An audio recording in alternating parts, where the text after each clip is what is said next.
Entrevista el Telematutino 11, gente importante a tratar temas importantes.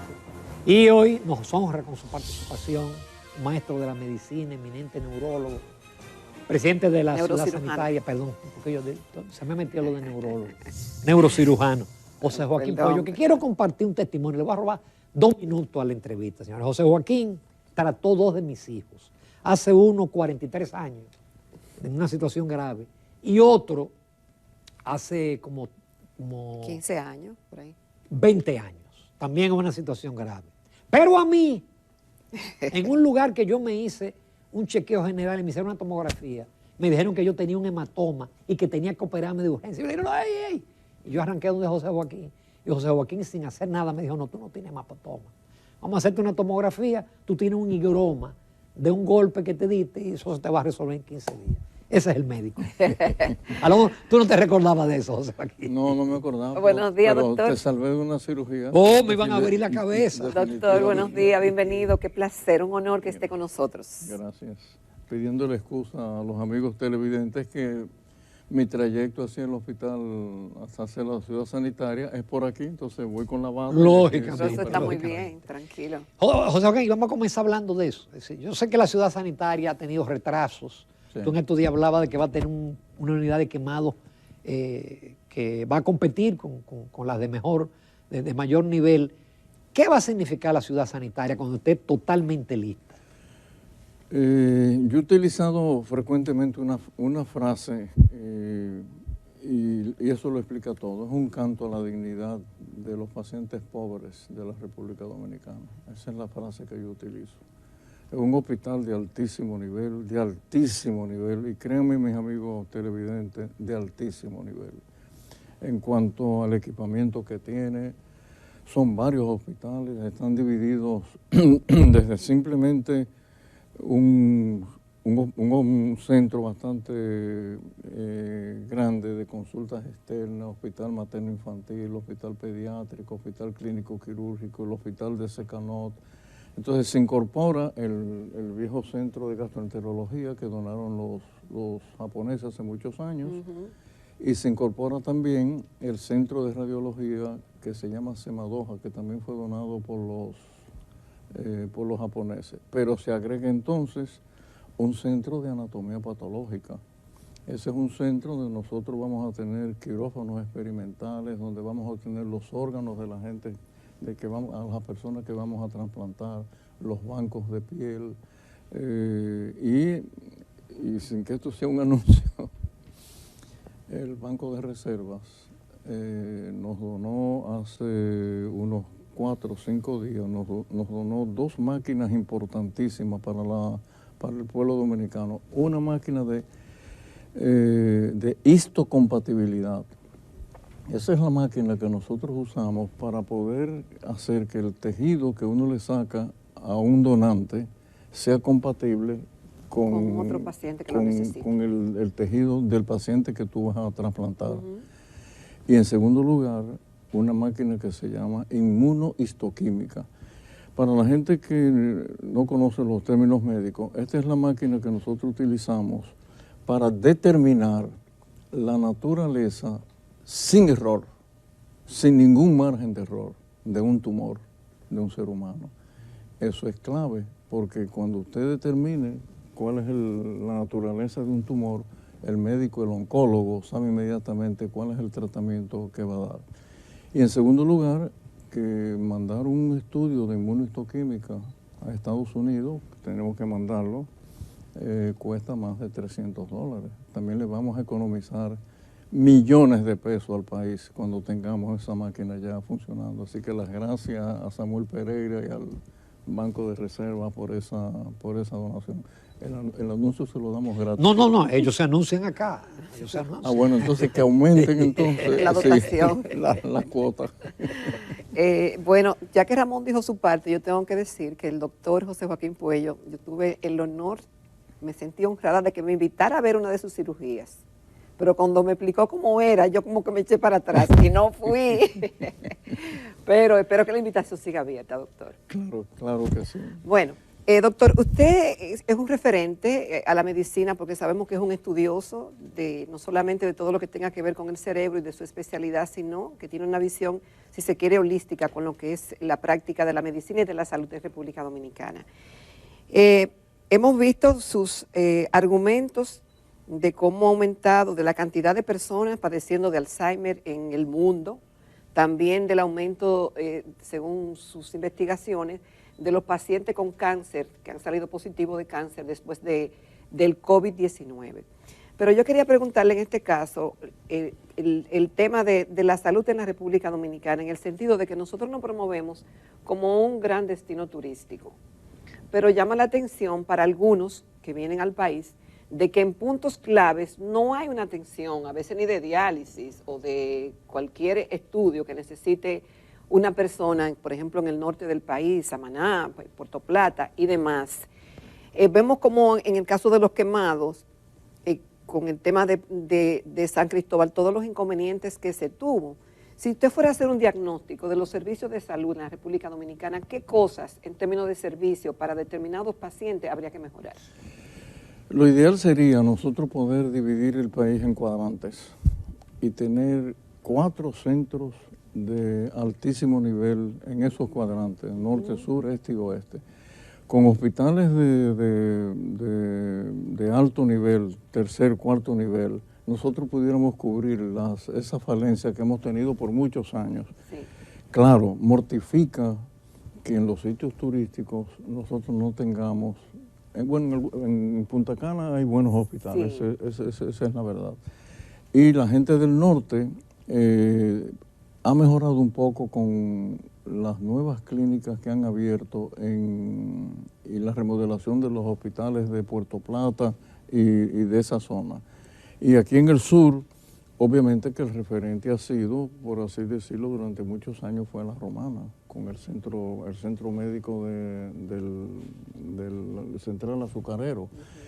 Pero la medicina, desgraciadamente, todos los días hay un nuevo descubrimiento, hay un nuevo equipo. La medicina buena es la medicina costosa y obviamente que tenemos que mejorar las estructuras. Hay un plan que yo lo conozco de parte del doctor Mario Lama, lo conozco bastante bien, de que el presidente Abinader, y fíjense que cada día hay un anuncio de que se está remodelando un hospital, una emergencia, un pequeño hospital en un sitio alejado de la capital.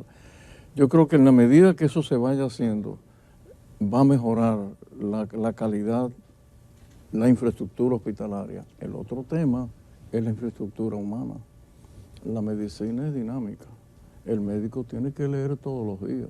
El médico tiene que enterarse de lo que está pasando en la farmacología, en la genética, en la inmunología. Y yo le digo, lo he dicho muchas veces, en este aparatito que todos tenemos, aquí hay una noticia médica importante cada 17 segundos. 17 segundos. Hay una noticia médica. No te da tiempo a leerlo todo, pero tú discriminas.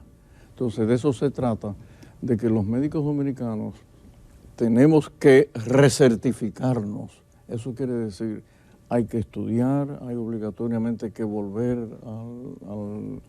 no a las aulas universitarias, pero recertificarse yendo a los congresos, yendo a los encuentros que hacemos de manera formal todos los meses, y eso tiene que ser obligatorio para que el médico dominicano mantenga la calidad desde el punto de vista, la calidad y el conocimiento desde el punto de vista de la medicina moderna.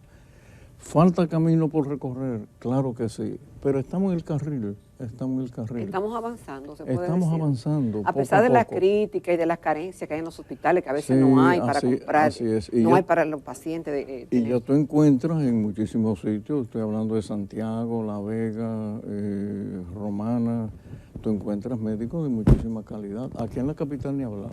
Nosotros tenemos, por ejemplo, yo hablo por las personas, los médicos que trabajan conmigo en la ciudad sanitaria. El nivel de los médicos de la ciudad sanitaria es un nivel altísimo.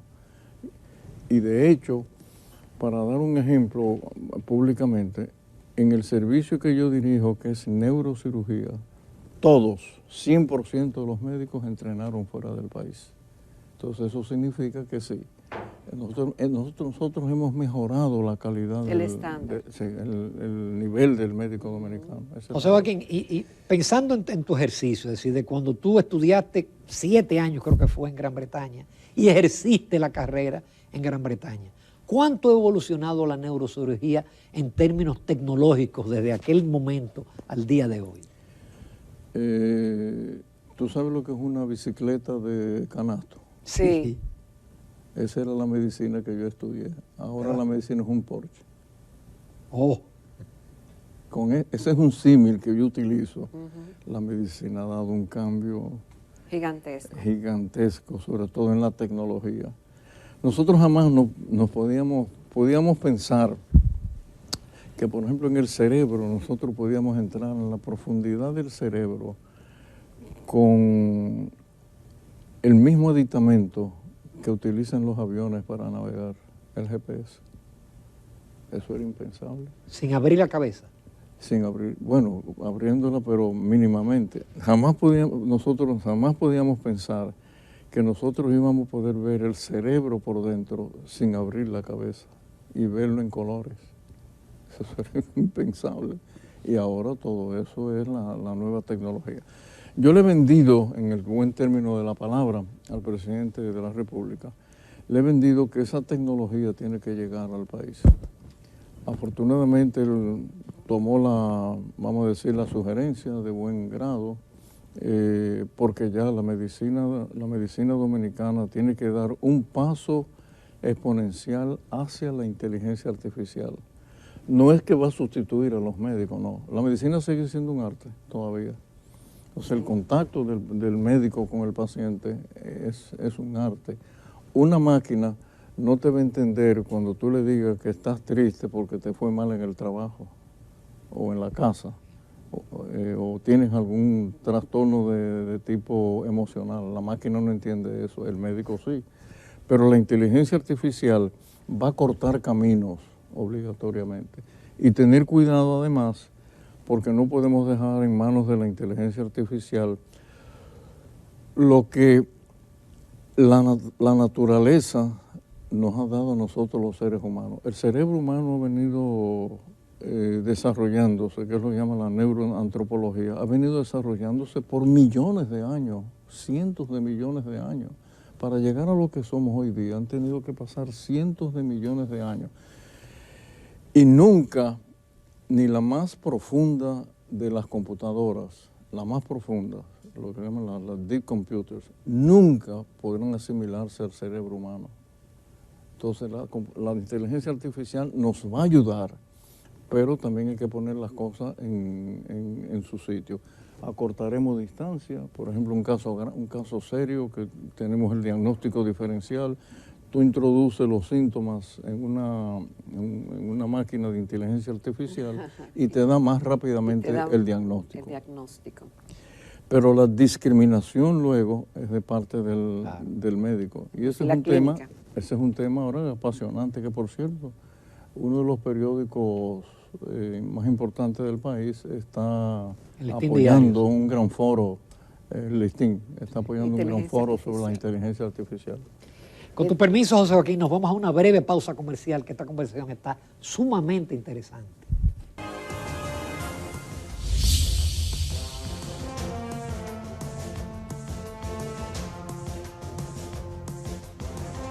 Esta mañana nos prestigia con su presencia en Telematutino 11 el doctor José Joaquín Puello, eminente neurocirujano, maestro de la medicina dominicana, presidente de la Ciudad de la Salud, Luis Eduardo Aybar. Doctor, después de la pandemia, el COVID, hemos visto que la comunidad científica internacional ha seguido haciendo la tarea, dando informaciones, haciendo investigaciones del COVID y sobre todo del impacto que ha dejado en la salud de la población que lo ha padecido. Así como también se ha estado especulando mucho, hablando del impacto también de las vacunas, de lo bueno o de lo malo que ha podido ser para quienes no la pusimos. ¿Usted tiene alguna conclusión, alguna impresión realmente? Porque ahora todos se lo atribuyen o a la vacuna o al COVID, que si usted da un infarto, eso fue por la vacuna o eso fue por el COVID. Usted decía que ha habido más aumento de pacientes positivos de cáncer después del COVID.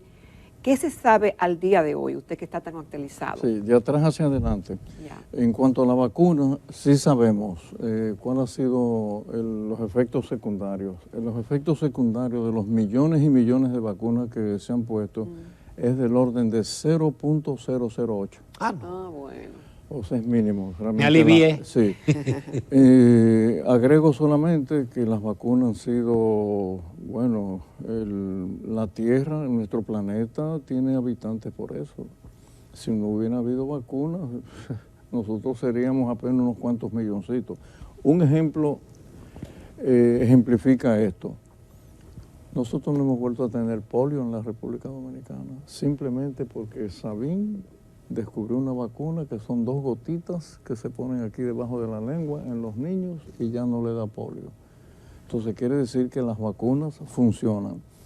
Algunas personas pueden tener reacción a la vacuna porque la respuesta que te voy a dar, la segunda respuesta tiene que ver con esta primera parte. El sistema inmunológico de nosotros los seres humanos es el sistema de defensa de nosotros. Son unas células especiales que tenemos todos los seres humanos. Y muchas veces los médicos no sabemos cómo esa célula va a responder frente a un insulto que viene desde fuera, ya sea un virus, una bacteria, un cuerpo extraño, etc. Y de eso se trata el COVID. El virus del COVID, ya nosotros no hablamos tanto del COVID como, bueno, ese es el término genérico, pero el COVID es una microangiopatía. Eso quiere decir, para la gente que nos está viendo, es una inflamación de los vasos más pequeños de la economía humana, del cuerpo entero. Repito, del cuerpo entero. Esa microangiopatía, que es una inflamación, se acompaña de un microembolismo, lo que quiere decir que esas pequeñas arteritas se cierran. Y se cierran en el cerebro, y en el pulmón, y en el hígado, y en el corazón, y en los intestinos, en toda la economía humana. Porque el virus del COVID ataca el sistema inmunológico. Va directamente a atacar las células del sistema inmunológico. Y la célula no sabe cómo defenderse, a menos que nosotros tengamos una inmunidad natural, que alguna gente la tiene, o nos pongamos una vacuna que detiene la entrada del virus en nuestras células. Y te completo con lo siguiente. Qué curioso que uno de los genes del virus, del COVID, uno de los genes, es compartido con uno de los genes del Alzheimer. Lo comparten. Eso explica por qué nosotros en la ciudad sanitaria, que tuvimos miles de pacientes, un porcentaje de los pacientes graves que tuvimos internos, un por ciento no, te lo voy a decir exactamente el por ciento, 38% de los pacientes que estuvieron internos tienen trastornos cognitivos de memoria. ¿Después de? Sí, después de la infección, lo que quiere decir que el primer síntoma del Alzheimer, que es la pérdida gradual de la memoria, comparte esa acción, la comparte con el virus. O sea, hay pacientes todavía que estuvieron internos con nosotros que no han podido recuperar totalmente la memoria. Y ese es el virus que ha producido eso. Entonces, pero pacientes entubados, doctor, porque se dicen que lo que se entuban, no, que lo que tuvieron cuidado pacientes que no intubamos, inclusive los no intubados. Inclusive estamos viendo ahora pacientes que pasaron la infección en su casa y ahora empiezan a tener los síntomas cognitivos de pérdida de memoria. La buena noticia, porque hay que decir también la buena noticia, es que parece ser que la pérdida de memoria es transitoria. Okay. Excepto algún caso anecdótico, leí en estos días en una de las revistas médicas que había un caso que todavía desde el 2020, un paciente en Estados Unidos no había recuperado la memoria. Pero aquí en el país, los dominicanos que han tenido, que tuvieron COVID, pasaron en la casa, estuvieron con nosotros, la pérdida de memoria va mejorando poco a poco. Pero ¿Usted le dio, doctor? Me dio después que pasó todo. Okay. Igual que a mí. Me dio un día nada más, un solo día. Y yo tengo cuatro vacunas. Y la otra buena noticia es que la plataforma tecnológica que está montada para que el virus del COVID, que va a seguir mutando. Ahora tenemos 2 mutaciones nuevas, ¿no? Tenemos que ya se acaban de ser identificadas. Pero la plataforma tecnológica está montada para crear las vacunas en muy corto tiempo, si las llegáramos a necesitar. Afortunadamente, la cepa que está mutando es la última cepa, que es el Omicron. Entonces, esa cepa es una cepa que es transmisible, pero realmente no ataca inmisericordiamente al ser humano. Pero hay que estar atento porque el coronavirus, señores, es una familia en el sudeste asiático, que los asiáticos le llaman la profecía desalmada, porque la conocen desde hace muchísimo tiempo, de que esos virus están ahí. Lo que ocurre con el corona, con esa familia, es que esa familia forma parte de lo que en medicina se llama zoonosis. Eso quiere decir que afecta solamente a los animales. Pero un buen día ese virus va a ir a un animal que esté en contacto con un ser humano. ¿Cuáles animales están en contacto con nosotros? Los que nos comemos están en contacto con nosotros. Y en el caso del coronavirus, del SARS-2, el SARS-2 COVID-19, hoy sabemos que fue a través de los murciélagos. Fueron los murciélagos. Todo eso que se ha dicho de que los chinos crearon eso para infectar el mundo, que querían una conspiración mundial para bajar la población mundial, todo eso es mentira. La medicina está basada en evidencia y sabemos que esa es una familia que está ahí y que más temprano que tarde va a venir otro COVID, el 20, el 21, el 22, va a venir. La buena noticia es la plataforma tecnológica. La plataforma tecnológica está intacta para crear las vacunas para detener la migración de la enfermedad de un país a otro. O sea, aquí en el Parkinson, que uno siente como que más personas con más frecuencia, inclusive más jóvenes, se pensaba que esa era una enfermedad que para personas de edad. ¿Cómo está el tratamiento? El tratamiento ha avanzado mucho de 3 maneras. Con los fármacos, que ya nosotros no solamente tenemos, el primer fármaco que apareció fue lo que llamamos la L-Dopa, la dopamina levógira. Explico en 2 segundos. El Parkinson es una enfermedad que afecta las funciones motoras del ser humano, sobre todo con el temblor. O la rigidez. La rigidez, la lentitud en los movimientos, que se llama bradiquinesis. Después está un síntoma que se llama el síntoma de la rueda dentada. Si yo muevo la mano así, miren cómo yo la muevo suavemente, si yo tengo Parkinson, mi movimiento va a ser así, como una rueda dentada. Entonces, sabemos qué produce el Parkinson. Es una sustancia, un neurotransmisor, la dopamina, que desaparece del cerebro humano o está en muy baja cantidad. Entonces, hay que darla. Pero si tú la tomas, la dopamina, como la molécula, si tú la tomas, se degenera, no llega a la sangre. Entonces se inventó una dopamina levógira, bueno, eso es química orgánica, pero las moléculas giran a la izquierda o a la derecha. La dopamina levógira que gira a la izquierda se puede tomar y llega al cerebro. Entonces ese fue el primer medicamento. Hay muchos medicamentos más que ya se han descubierto y que actúan perfectamente bien. Y luego tenemos entonces... Pero es degenerativa, eso no la detiene. Sí, es una enfermedad neurodegenerativa. Una de las cosas que más nos ha sorprendido en los últimos días es que acaban de descubrir, estoy hablando de algo que apenas tiene un par de semanas que salió en las revistas médicas. Una de las cosas que han descubierto es que 25 años antes de que aparezca el primer síntoma del temblor del Parkinson, hay cambios en la retina del ser humano, que se llama síndrome de Herbinger, con H al principio y B larga al final, Herbinger.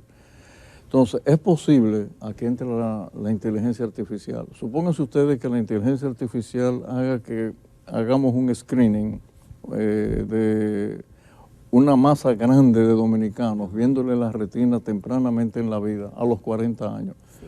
Pudiéramos diagnosticar 25 años Antes de que el se que va a manifieste. sufrir de Parkinson. Y finalmente lo que tiene que ver con dos temas, uno quirúrgico, que es que nosotros podemos llegar al cerebro con un electrodo y estimular la zona donde está la lesión del Parkinson. Es como si fuera un marcapaso que se pone. Eso se llama... Y se está haciendo aquí. Sí, lo hacemos en Secanot. Tenemos dos médicos dominicanos que lo hacen muy bien, el doctor Vidó y la doctora Ámbar Pérez. Nosotros tenemos a la doctora Ámbar Pérez. Los dos han trabajado con nosotros. Ese procedimiento es colocando ese electrodo dentro del cerebro. Lo que pasa es que ese electrodo cuesta, es costoso, sale unos $25,000. Pero yo a veces pienso que eso no es nada si se compara con el beneficio que el paciente va a tener. Y de eso se trata también la medicina, un poco de la medicina pública, de que hay que invertir. La política de la medicina pública, los estados tienen que invertir ahí para que los ciudadanos puedan acceder a una cirugía de altísima tecnología. Pero ahora, modernamente, tenemos otro procedimiento que se llama HIFU, H-I-F-U. Ese es un High Intensity Focus Ultrasound. Así es. Yo sé de eso. Entonces, tú sabes de eso. Entonces, ese procedimiento es no invasivo, no hay que abrir. Simplemente es una máquina que se pone aquí en el cerebro mediante una computadora, voy a utilizar el término correcto, un procedimiento que se llama estereotaxia. Eso quiere decir que vamos a llegar al cerebro pasando por todas las estructuras sin necesidad de dañarlas y entonces darle aplicar ese procedimiento. Ya se está haciendo. ¿Y dónde se aplica? No lo hacemos aquí. Recientemente nosotros tuvimos un grupo de médicos españoles que nos vinieron a hablar de este tema. Se hace en Valencia, se hace en Barcelona, se hace ya en 4 o 5 sitios. ¿Y qué hace en España. eso, doctor? ¿Eso estimula que la dopamina vuelva a producirse en el cerebro? Lo que hace es que el sitio donde está la lesión, ese procedimiento prácticamente, por decirlo así, cura el tremor que tiene el paciente. Hace el mismo procedimiento o el mismo efecto de la estimulación profunda, pero sin abrir la cabeza. Entonces, es necesario que estas cosas... Pero solamente, perdón, doctor, aplica para el temblor. También la rigidez la ayuda con eso, en pacientes con ayuda rigidez. no tanto a la rigidez. La rigidez se queda un poco todavía plasmada en la cara del paciente, pero el paciente sí mejora notablemente los síntomas motores. Quiere decir que una persona que necesita, no se mueva. que necesita sus manos para trabajar, etcétera, queda prácticamente... Y desaparecen los temblores. Sí, y desaparece instantáneamente. No es que después, no es en el momento en que se le da, inmediatamente... ¿Y cualquier edad la persona aplica para ese Sí, tratamiento? para cualquier edad, así es. Entonces, un procedimiento que, lo que yo he dicho muchas veces, las inversiones en política pública de salud no deben tener límites, realmente no, porque la gente los requiere. Así como la gente requiere una simple vacuna, un niño contra el polio, también hay miles y miles de dominicanos con enfermedades neurodegenerativas, enfermedades que prácticamente lo castran para sus actividades normales. Y yo creo que es responsabilidad del Estado, el que sea, ¿no? No solamente aquí, en los estados, en el mundo entero, responder a ese reclamo de la gente que no tiene los recursos económicos para la medicina de alta tecnología. Que somos un país que tenemos que tratar el dengue, claro que sí, y tenemos que tratar la chikungunya también.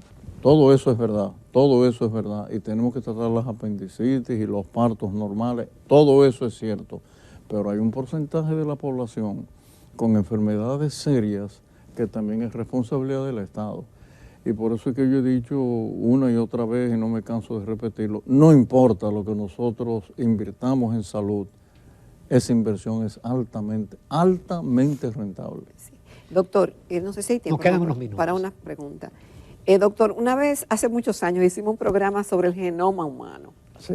especialmente para hablar de eso, que era la novedad del momento. ¿Cuánto se ha avanzado en descifrar ese genoma? total, 100%. Conocemos ya el genoma de todas las criaturas que están en la faz de la Tierra, todas, hasta de la hormiga. Ya se conoce.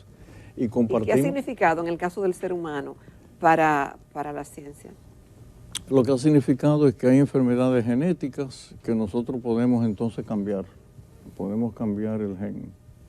Ya identificado el gen de una enfermedad genética X.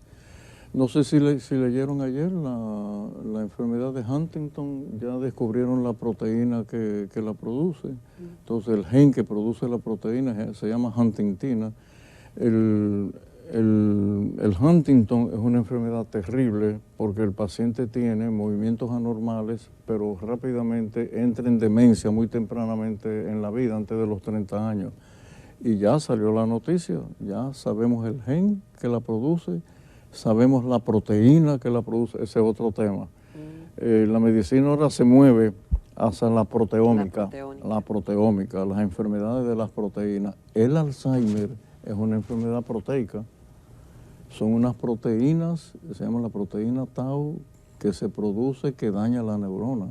Lo que quiere decir que los médicos ahora en las escuelas de medicina, esos son temas, yo nunca lo estudié en la escuela de medicina, yo me he venido a enterar ahora, después de 30, 40, 50 años, por cierto, cumplí ya 60 años de graduado. Entonces, la medicina va avanzando y vamos conociendo cada día más, vamos conociendo lo que afecta cada día más al ser humano. Y surgen nuevas especialidades, subespecialidades. Por eso es que la medicina, dijimos al principio, es tan dinámica. José Joaquín, yo no tengo palabras para agradecerte que tú nos hayas regalado este tiempo. ¿Puedo leer el que se lo robaste a... ¿Puedo leer el mensaje, sí, Ramón, sí. de un televidente muy querido que dice que esta ha sido una excelente entrevista con una de las personas que más admira? Un modelo referencial es lo que yo quisiera, de la persona que yo quisiera que no muriera nunca. Yo creo que todos sentimos eso, doctor, un orgullo. Gracias, Un gran placer José Joaquín. Y qué bueno que tú sigues actualizado. Sí, Sí. así es. Él Agradecemos de verdad él muchísimo dijo en una la entrevista, participación. oye, que esa es la clave para ser bueno, que lee todos los días, investiga 2 horas. Y eso lo ha hecho a lo largo de su vida. Por eso es que es tan bueno. Así es. Gracias, doctor. Como Nos una- vamos a comerciales. Muy bien.